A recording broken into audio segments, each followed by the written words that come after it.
we have any baseball fans here? All right. Our next speaker is an umpire in the McLean Little League. Please welcome Jon. Good morning, everyone. Thanks for having me. Glad to be in this room. I teach at the McDonough School some data visualization here, and I never get to go in the big room. I always have to be in the small classroom, so I'm glad to be here. And I'm excited for you all and for us to learn about R and data visualization and all the great stuff that you can do with DataViz over the next day and a half or so. But I want to talk about some of the bad stuff that we do. So this is just kind of be a fun 20 minutes. So just sit back and relax. One of the things that we learned in data visualization is that there are great ways to communicate data to help people understand information and analysis and data, but there's also bad ways to do it. And so we can start by just recognizing is that the first rule of data visualization is that there are no rules to data visualization, which is what a lot of us try to say, but it's really not true because there really is just one rule for data visualization, which is, anybody know what the one rule is? Yeah, bar chart should start at 0. Okay, so that's really that's like the one rule we can all agree on. Now, like, are there other rules to data visualization? Sure, like should pie charts sum to 100%? Like, yeah, they should sum to 100%. Is that a rule? I don't know. For me, that's just like common sense. I don't really call that a rule, but like, people do stuff like this all the time. They start their bar charts other than 0, and then they totally distort the data. This is some congressional candidate in Georgia, but lest you think I'm going to be biased today against the Republicans, don't worry, the Democrats do the same thing. Andrew Yang did this too. Like 22.5% is not that much bigger than 21%, only if you start the axis as something other than 0, so you can really distort all of the data. But aside from that, the second rule of data visualization is that there are no rules to data visualization, right? DataViz at its core is the intersection of art and science, right? Underlying it is data, and yet we have lots of ways that we can add design and we can be creative when we communicate our data in engaging ways to help people understand information, understand analysis, engage them, help them find insights, and help find discoveries. But there is also the bad stuff. And the bad stuff can be subjective. We don't like certain colors. We don't like a certain layout. We don't like a certain graph. But it can also be objective, where people are just liars, right? And they're misinforming us, and they're deceiving us, and they're lying to us. And that's where our responsibility comes in, because as people working in data and working in DataViz, we need to be the responsible party. We need to be able to come out and say, hey, this person is lying to us. Okay, so there's the fun side of this that we'll start with. And then there's the serious side of this that says, hey, we have a responsibility as people who know how to work with data and make DataViz to do a better job. So I am going to propose that we have a data visualization hall of shame, okay? And the data visualization hall of shame can be a mixture of these things. And I'm going to suggest that when you get inducted into the DataViz hall of shame, you get a particular award. I'm going to call it the Tufty. You're awarded a Tufty when you get into the DataViz Hall of Shame. Now, not every bad visualization deserves a Tufty, okay? So I'm going to reserve those to the really egregious ones.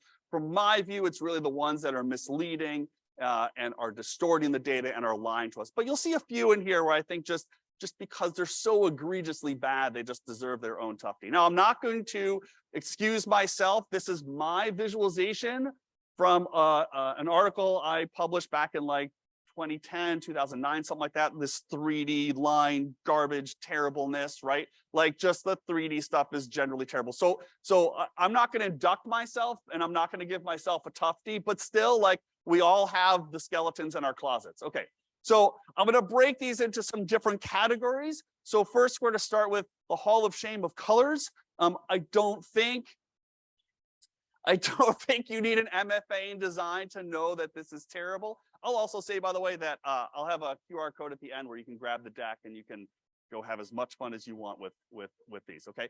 So, but you don't need an MFA in design to know that this is terrible. Is this egregiously bad? Like, no, someone just like picked like as many different colors and patterns as they could find, but like it's not trying to lie to us. Now this is from the National Weather Service, okay? They should know better. Okay, this is like life and death stuff of a major storm in New England. So I'm going to give this one a Tufty. But I don't think they're trying to lie. They're just like not doing it well, right? They should just listen to Hadley and just do what Hadley says, and then we'll all just be better off. I feel like I can say Hadley here, and everybody in this room is like, yep, okay, we got that. All right, we're good. Okay, this is another example. A lot of great examples coming out of COVID. This is COVID rates in Washington State. Not particularly helpful when the rates go up and you don't change your color palette. So as a reference point, Ben Jones created this map of the same data. It's in grayscale, but you can see like there is some variation here, right? And you can't really do that if you just make everything red. It doesn't really help. Okay, so the punching bag of data visualization are pie charts. So of course, everybody loves to make fun of pie charts because you see garbage like this all the time. Fox is a great infinite resource of bad data visualization. People love to make fun of 3D exploding pie charts. They don't sum them more than 100%. These are, of course, great. Actually, this one is a prime example, right? Like yes, pie chart should sum to 100%. Is that a rule or just like common sense? I don't know.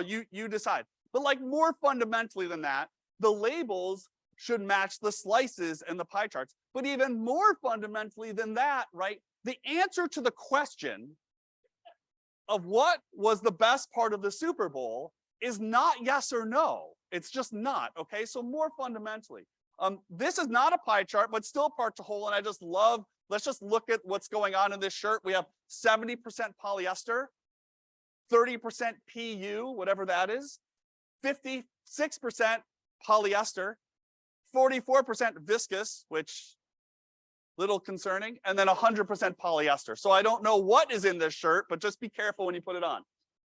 This is my personal favorite pie chart, okay? And it's not because an exploding pie chart. It's not because it sums to more than 100%. It's not because it shows change over time, all of which are very strange decisions. My favorite part of this pie chart is the data source, because the data source is listed as the margin of error, which is just delightful that you would do that. Okay, here's another one, another COVID one. Now, this is kind of like an exploding pie chart. This is showing different contagion rates across different disease types. Notice COVID-19, the 4.12% contagion rate. It's always important to read the fine print, especially when it's put in a big red box. Let's take a look. The numbers for COVID-19 remain a rough estimate because the long incubation period means that we still have no idea how many people have been infected. So why are we making graphs when we have no idea what's going on? So this one gets a toughie in my opinion. All right. So we start with pies. We can go to pairs of pies. This is a great one. This is showing, okay, so like pie charts of the distribution of people in this university, male, female, international, and URM, whatever that is. But like, I like the non-binary, moving beyond the binary, but I still think international students do have a gender. I'll give you a second to try to understand this pair of pie charts. I'm gonna give you 5 seconds to just try to read this pair of pie charts. Don't break your brain. Okay, if you're having trouble, I'll draw it out for you. So the orange slice on the left is the green slice on the right. The green slice on the left is the yellow slice on the right. The blue slices match, and then the yellow slice is the orange slice. So don't hurt yourself. I'll keep clicking, but like just pairs of pies. And then of course, if you're gonna do pairs, might as well just do more and more pie charts, right? And just give everybody a time series and series of pie charts, right? So again, just pie charts are fun to make fun of because they are pie charts, but I could get into why I think you can make pie charts, but we're not gonna get there. Okay, the inverted axis.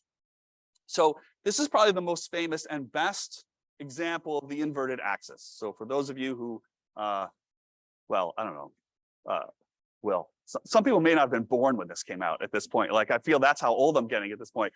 This is a fairly famous example from the South China Morning Post of using an inverted axis. So this is showing deaths in Iraq.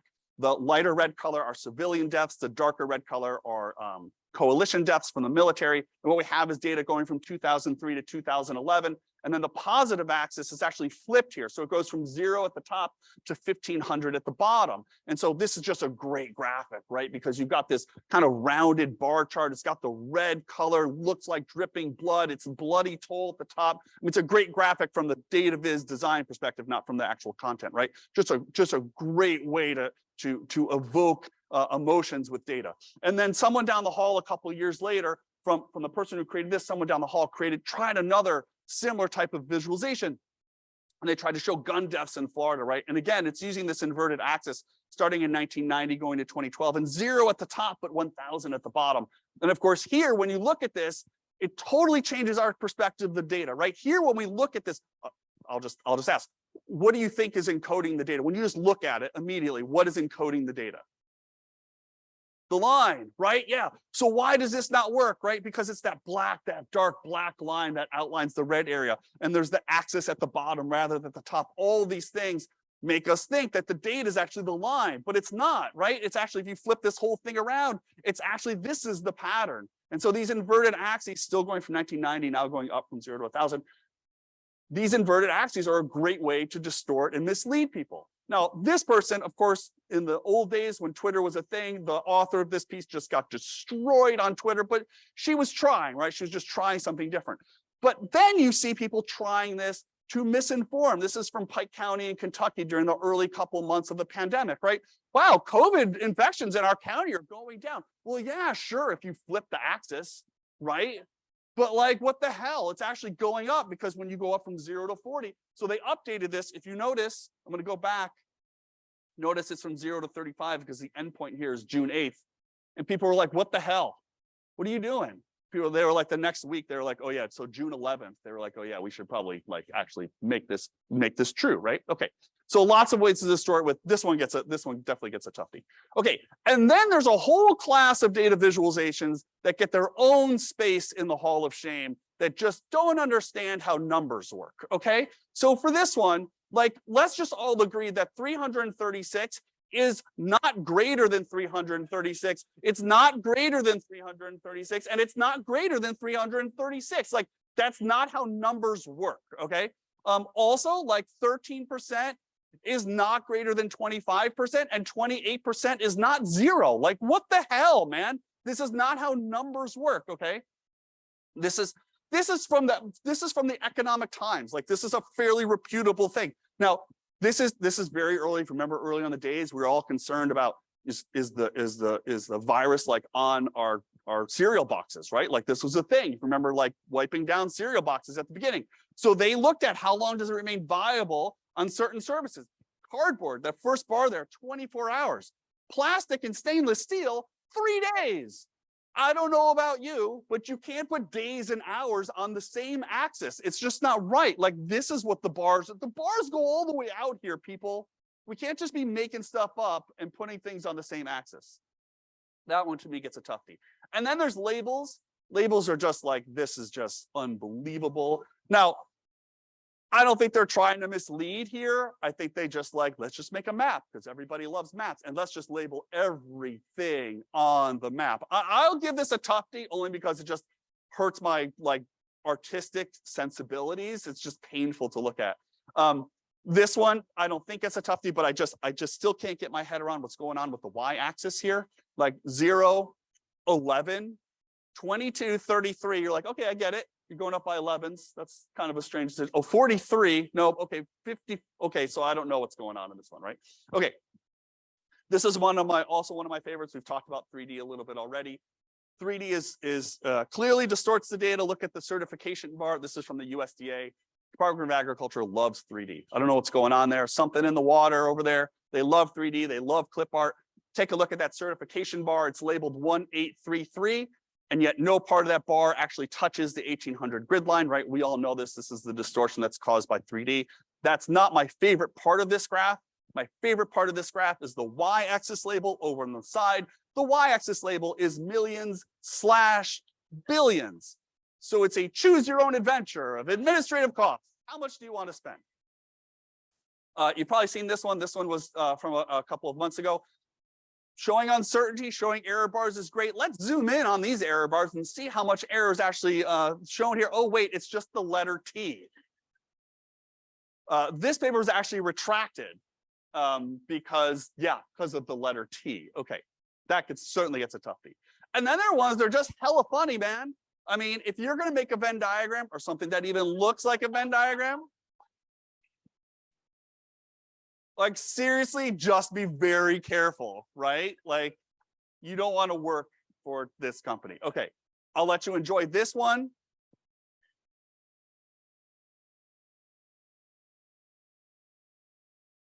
Like we all know we should be careful with our use of icons because of how we represent people, but like if you're not showing decapitations, maybe don't decapitate your icons. Okay, this is one of my favorites. Okay, this is a real old one. All right. I'm going to show you what the segments are in a second. But first I'll ask you, I'll just ask you, what's the first thing you observe about this? I'm going to give you the title, Top 10 Drunkest Cities in America. What's the first thing you observe here? How many cities are there? There are 9 cities on the graph of the top 10 drunkest cities in America. Now let's look at what we're going to plot on this graph. So the first segment, the green segment is the bottom, the percent of excessive drinkers in each city. That makes sense, sounds good. The red segment is the percent of alcohol-involved driving deaths in each city. That makes sense, that seems like a metric. Let's look at the yellow segment is the number of bars and restaurants. And if that wasn't enough meaning for you, let's layer on top of that the median household income. So, okay, so there you go, like the best labeled graph ever. Okay, and then there are people who are they're just lying to us, man. And again, this is our responsibility, right? So this is from the Council of Economic Advisors under the Trump administration at the very towards the beginning of the pandemic. You could see what's happening. And you could see what's happening in the number of infections around the world. And you know that the data collection is irregular at that point. And so what do? They fit some weird cubic model of just the time series to show, don't worry, it's just going to go down in a couple of weeks. Don't worry about it. So these guys are just liars. They get a big red tufty as far as I'm concerned for this one. I don't know who this person is, but the tweet was, or the TikTok was, if you want to know why people have lost faith in capitalism, this might help. This is showing rental prices increasing by 160% between 1985 and the end of 2023, as compared to median household income that had only increased by 40%. Yeah, sure. If you only inflate one of them, you get this totally different time series, right? But when you use the inflation adjustment on both series, they don't look that different. And thanks to Philip Pump at the Post, who actually did a nice piece on this, right? So this guy gets a red tufty, right? And so again, this is our responsibility. One more, this one just infuriates me.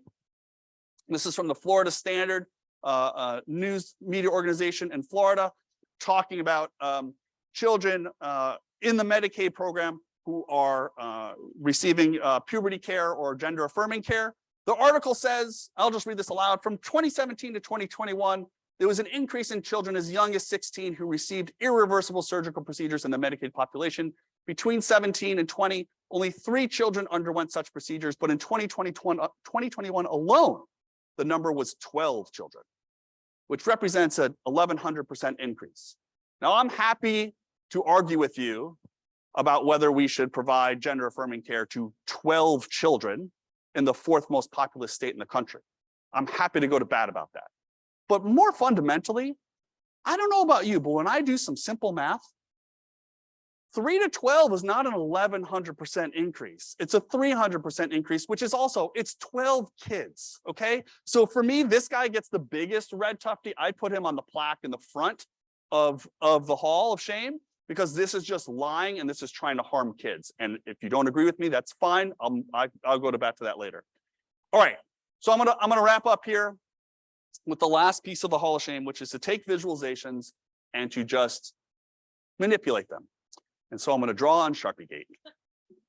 Because SharpieGate, as we all know, is where you just take a Sharpie marker and you just draw on some stuff, right? And you just take that drawing and you just make up whatever you want. You just start drawing on things. And so, SharpieGate, of course, was when Trump drew on the map of the hurricane, right? But I just want you to know that this was not the first or the only time that someone has taken a graph and taken a Sharpie marker to it, okay? It's not the first time. I mean, Napoleon tried to make clear that his army wasn't so decimated in the war with Russia. Hillary Clinton tried to tried to make the map look not so blue just by taking a Sharpie marker to it.